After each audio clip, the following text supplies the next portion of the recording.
Hello, everybody, and welcome to 5 in 5, your weekly diet of bite sized reflections from individuals who are trailblazing diversity and inclusion in many walks of life.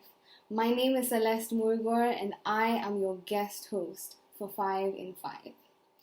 Today, I am joined by Ian Mbote, who now works with the Kenyan e-mobility sector as Ampersand's expansion lead for Kenya. Welcome, Ian. Pleasure to join you. I'm looking forward to our 5 in 5, and hopefully I don't waste enough time. So let's start the 5 in 5 then. We'll head straight into the questions. So, Ian, what do you think is one of the largest barriers within the electrical vehicle industry? I think I can speak to that on two fronts. One from the African ecosystem and the general ecosystem, and that would be one, asset costs, being the fact that people assume electric vehicles are more expensive. In some cases they are, for example, like the Teslas. The second would be range anxiety and the fact that people aren't aware of infrastructure. So they think, oh, if my battery dies, I'm not going to be able to charge it wherever, which is true in some aspects or some markets. But in the majority, I think electric vehicles perform just as well. And the perceived sort of notion that if I can't hear an engine, I don't drive a car, you know? In traffic, people will not hear me, people will see me, people will know that I'm driving a car. So I think those are just some of the, not top, but key sort of barriers to entry to market in the electric mobility sector. Okay, and what actions do you think we need to take to combat these barriers? I think one, we need more OEMs to start leasing batteries. Most do, like Renault with the Zoe. They lease their batteries, which is why the asset actually costs less. And that means people are more, let me call it welcome to buying electric vehicles because they see, so it costs more or less the same as a typical ICE car. The second, I think, would be making infrastructure more, or information on infrastructure more available. So people know if you go to a petrol station, it's like charging your battery and there's fast chargers. It's not a matter of charging your phone where you have to wait hours and hours. It's a fast charger, you just have to give it time, which is about 20 minutes max. And another thing would be just to sort of increase the perceived quality of electric vehicles. So the PQ currently is low because many people are petrol heads. So when they hear this car has X amount of horsepower in kilowatts, they want it to do the same or hear the engine sound. So there's a lot to be done, but those I think are my points so far. Okay, and what development within the electric vehicle industry excites you the most?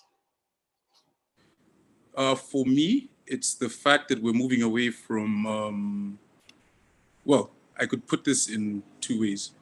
For me, it's the fact that we have a source of energy, which could be solar energy, off-grid energy, and not anything that's harming the environment, aka carbon.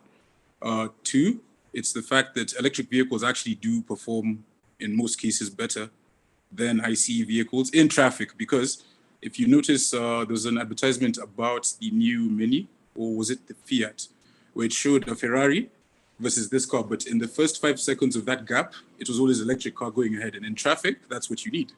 So those are the things that excite me. And those are the small sort of things that people need to notice about electric mobility. You're not driving this car on a racetrack every day. You're driving it in traffic. And electric cars take off better in traffic than any ICE car would because of the torque. Okay. Now, the next question is quite interesting. What's your favorite failure?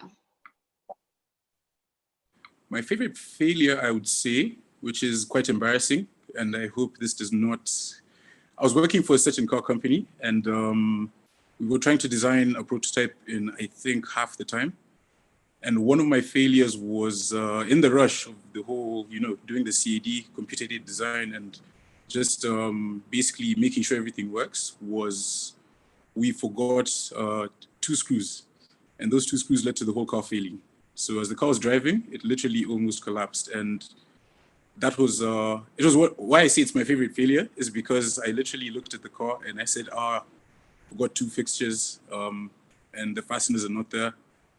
And yeah, that was learning points, I mean. So everyone has one failure, but luckily the company decided to keep me on and they understood because they gave me half the timeline and they wanted a prototype, which I delivered, but just forgot 2 things. Oh my gosh, that is quite intense. That's quite intense. It was intense. It was intense. Luckily, no one was hurt in the process. No one was hurt in the process. But yeah, I literally forgot two very small fixtures and fasteners. So it was, yeah, that's my biggest or favorite failure. Wow. Wow.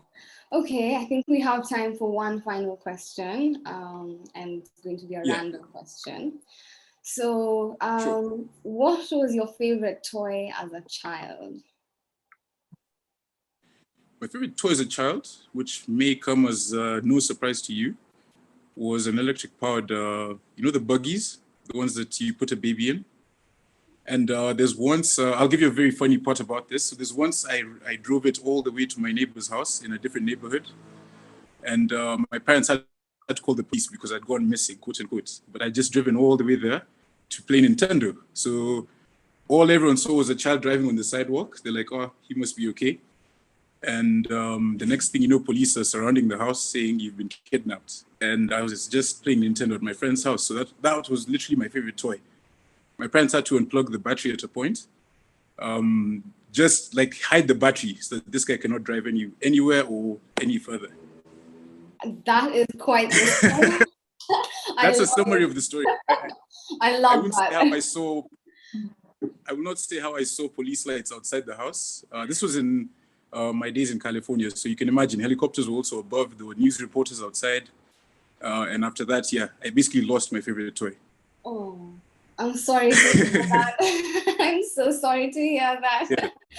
Okay, that's all we have time for today. I want to thank Ian for being our guest on 5 in 5. And if you enjoyed this episode, make sure to like, comment, and subscribe. And we look forward to seeing you on the next episode of 5 in 5.